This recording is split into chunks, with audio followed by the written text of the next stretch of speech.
ప్రపంచానికి భారతీయ సాహిత్య వైభవాన్ని పరిచయం చేసిన మహాకవి, విశ్వకవి రవీంద్రనాథ్ ఠాగూర్. భారతదేశానికి తొలి నోబెల్ బహుమతి అందించిన మహాకవి, తత్వవేత్త, విద్యావేత్త, సంగీతకారుడు, చిత్రకారుడు రవీంద్రనాథ్ ఠాగూర్ వర్ధంతి సందర్భంగా కథనం. భారతదేశానికి తొలి నోబెల్ బహుమతి అందించిన మహాకవి, తత్వవేత్త, విద్యావేత్త, సంగీతకారుడు, చిత్రకారుడు రవీంద్రనాథ్ ఠాగూర్ వర్ధంతి సందర్భంగా దేశవ్యాప్తంగా ఆయనకు ఘన నివాళులు అర్పిస్తున్నారు.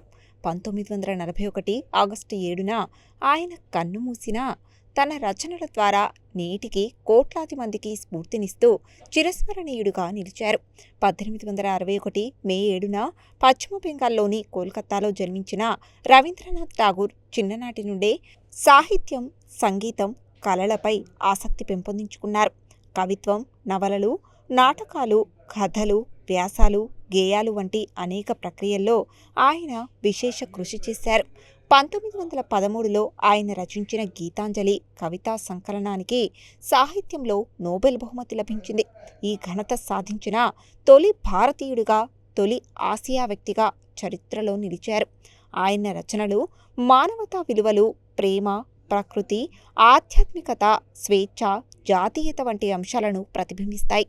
భారత జాతీయ గీతం జనగణమన, బంగ్లాదేశ్ జాతీయ గీతం అమర్ సోనార్ బంగ్లా రచయిత కూడా రవీంద్రనాథ్ ఠాగూరే కావడం విశేషం.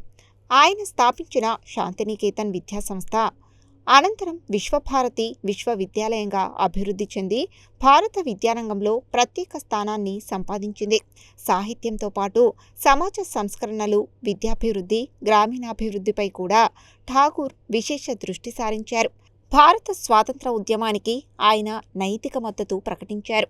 జలియన్ వాలాబాగ్ మారణకాండకు నిరసనగా బ్రిటిష్ ప్రభుత్వం ప్రదానం చేసిన నైట్హుడ్ బిరుదును తిరస్కరించి తన దేశభక్తిని చాటుకున్నారు. రవీంద్రనాథ్ ఠాగూర్ జీవితం, సాహిత్యం భారతీయ సంస్కృతికి చిరస్థాయి సంపద.